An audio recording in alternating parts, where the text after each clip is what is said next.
हाँ दोनों एक ही कर लो, जैसे कर लो, वन ऑन के क्या करना है इसको थोड़ा सा पकड़ेंगे। हाँ अभिलाषा तुम पकड़ो, ठीक है सर। अभी समस्त हिंदू संगठन के कार्यकर्ता आए हुए थे और ये बड़ा अजीबोगरीब सिचुएशन पैदा हो गया था कि बीजेपी की सरकार के अगेंस्ट हिंदू संगठन बात कर रहे हैं। क्या मामला है सर और किस प्रकार की घटनाएं ये हो रही है सर? देखिए, परिवार में किसी प्रकार की असमंजस की स्थिति आती है तो घर के सदस्य गार्जियन से ही अपनी बात को रखता है। जैसे आपने कहा है, हिंदू समाज के अनेकों संगठनात्मक अपनी समस्याओं को लेकर के, समस्या यही था कि फुलवारी विधानसभा के अंदर कुछ समस्याएं उत्पन्न हुई जो प्रशासन से जो सहयोग मिलनी चाहिए वो न प्राप्त हो करके कहीं ना कहीं कमियां दिखी, जिसके वजह से लेकर के कुछ संगठन के लोग आए और मिले। अभी त्वरित जो जिले के प्रशासनिक अधिकारी हैं, प्रदेश के प्रशासनिक अधिकारी हैं, उनसे बातें हो गई। सभी सहमत हो करके 4 बजे का समय मिला, वहाँ गए हैं।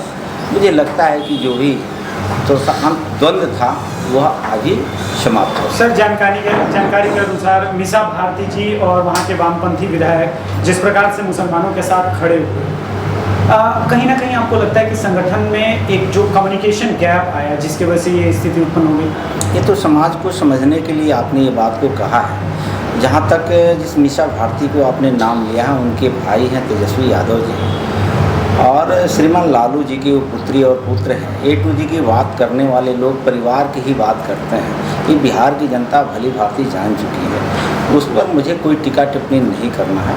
उनकी परिवार का मामला है, उन लोगों का मंशा ही है बिहार में जो भाईचारा चल रहा है उस भाईचारा में कैसे हम खलल डालें। तो बिहार की जनता यह खलल डालने नहीं देगी।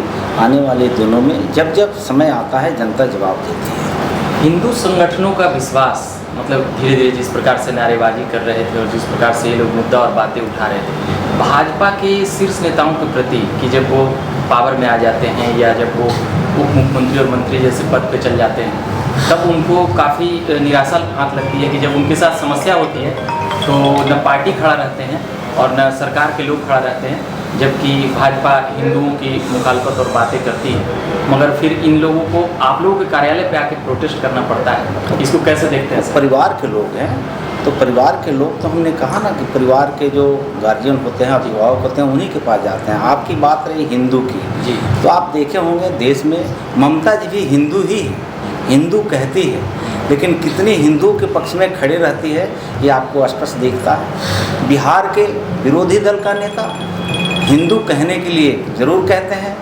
लेकिन दशहरा के समय में, हिंदू पर्व के समय में वो कौन सा लीला नाटक करते हैं वो सब बिहार प्रदेश के लोग देखता है। अखिलेश यादव जी, हम उधर जाना नहीं चाहते हैं। ये परिवार के लोग थे, कुछ बातें थी जो परिवार से मिल करके अपनी बातों को रखा। ये तो मानेंगे सर, रिसेंटली हिंदू तीज त्योहार के दौरान जिस प्रकार के पत्थरबाजी की घटनाएं बढ़ी हैं सर, ये तो आप मानेंगे कि एक पक्ष के द्वारा लगातार प्रोवोक किया जा रहा है संगठन? ये देश में जैसे जैसे भारत मजबूती की तरफ बढ़ेगा, कुछ असामाजिक तत्व के लोग, विदेशी ताकत शक्तियाँ जिस तरह से 1947 में हुआ था वह फिर दोहराने का प्रयास देश में असामाजिक संगठन एक गिरोह के रूप में दिख रहा है। लेकिन कानून से, संविधान से कोई बड़ा व्यक्ति नहीं होता है। समय रहते उस गिरोह को, इस तत्व को सरकार जवाब देगी। जो 17 लोग जो पकड़ाए हैं सर, ये इसको छुड़ाने की आप लोग बात भी कर रहे हैं और ये तो कोर्ट में चला गया है मामला, समझ में आया। तो अब इसको कैसे क्या किया जाए? वो लोग काफ़ी मतलब कि इकोनॉमिकल कंडीशन में काफ़ी बुरे हालत में है। इतने मतलब 10 दिन 20 दिन बाद आप लोग संज्ञान में लेते हैं, तो इन लोगों को छुड़ाने के लिए क्या ठोस न्यायप्रिय लोग हैं जी, उनके साथ पार्टी या मैं या कोई समाज संगठन अप्रिय नहीं होने देगा। प्रिय लोग हैं तो उनको जो कानूनी प्रक्रिया होती है उस कानूनी प्रक्रिया से उनको बाहर लाया जाएगा। धन्यवाद सर। धन्यवाद। मिथिलेश सर से क्वेश्चन। मिथिलेश सर, ये थोड़ा राजनीति से इतर क्वेश्चन है। जिस प्रकार से शाहाबाद में बीजेपी का सफाया हुआ था लोकसभा में, अब 9 महीने बाद चुनाव आते हुए हम देख रहे हैं, इस बार क्या लगता है कि शाहाबाद प्रमंडल में बीजेपी आशा के अनुरूप परफॉर्म कर पाएगी? आप लोग का क्या एक्सपेक्टेड लाइन है इसको लेकर? नहीं, शाहाबाद में अब अच्छा होगा। जो रिजल्ट आया है वहाँ की जनता भी उसको लेके चिंतित है, हम लोग भी चिंतित हैं। प्रयास जारी है, आखिर ऐसा क्यों हुआ उसकी पता लगाने के लिए हम लोग काम कर रहे हैं, उससे निपटने का भी प्रयास हो रहा है। आप देखेंगे आगे शाहबाद में अच्छे रिजल्ट आए। आप मानते हैं सर बीजेपी के अंदर लोकसभा चुनाव के दौरान जो इंटरनल कॉन्फ्लिक्ट देखी थी उसको आप लोग ओवरकम कर पाएंगे? जितनी भी बातें चुनाव में हम लोगों को नुकसान की हैं उसकी जानकारी आला कमान को दे दी गई और आला कमान सही रहते, समय रहते आला कमान का निर्णय पर हम लोग को भरोसा है, जो कमियां हैं वो पूरी होंगी। और शाहाबाद और मगध दोनों में भारतीय जनता पार्टी एनडीए मजबूती के साथ आगे आएगी 25 के चुनाव में, और उसके लिए हर संभव प्रयास जारी है। तेजस्वी यादव जी न्याय यात्रा पर जा रहे हैं और तेजस्वी यादव जी के संदर्भ में एक बात पूछना था आपसे सर कि किस प्रकार से आप उनकी राजनीति को देख रहे हैं?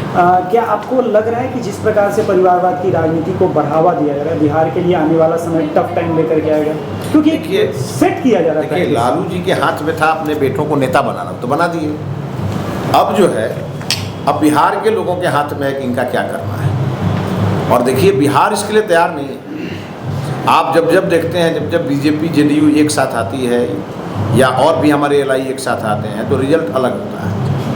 तो एक जो जोगी बाबा ने कहा है ना कि बटे तो कटे, तो हमको लगता है कि थोड़ा अलर्ट मोड में लोग हैं। बिहार में भी बांग्लादेश का मुद्दा चलेगा? बिल्कुल चलेगा। आप आज अभी फुलवारी की बात को लेकर के जो आप इतने चिंतित हैं, आखिर ये क्यों है? ये तुष्टीकरण की राजनीति, ये हिंदू और मुस्लिम के बीच की जो राजनीति करके लालू यादव ने इतने दिन तक बिना कुछ किए वोट लिया, बिना कुछ किए, मुसलमानों के लिए कुछ नहीं किया।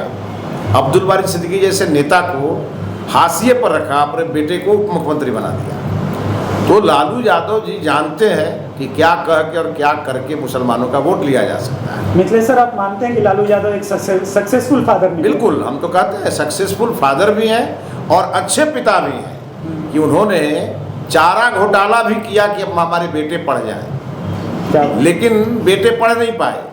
तो पिता तो अच्छे हैं, वो पुत्र अच्छे नहीं हैं। अच्छा। और अब पुत्र को लगता है कि भाई लालू जी हमको तो दे दिए सत्ता, लेकिन उस सत्ता को चला नहीं पाया। अब देखिए जब वो विपक्ष के नेता रहे, कभी भी जनता के साथ उनके दुख में खड़ा नहीं रहे, कभी भी सदन में भी वो नहीं उपस्थित होते थे। तो एक तो अच्छे विपक्ष के नेता के रूप में भी वो नहीं, आज भी विपक्ष के नेता के रूप में वो कुछ नहीं कर रहा है। वो यात्रा निकाल रहे हैं, उस यात्रा से कुछ होना जाना नहीं है, वो पश्चाताप यात्रा है उनकी। चलिए, तो मिथिलेश सर ने इस यात्रा को नया नाम दिया है। अब मीडिया के लिए भी एक नया मोमेंट है हमारे लिए कि पश्चाताप यात्रा है, न्याय यात्रा नहीं है।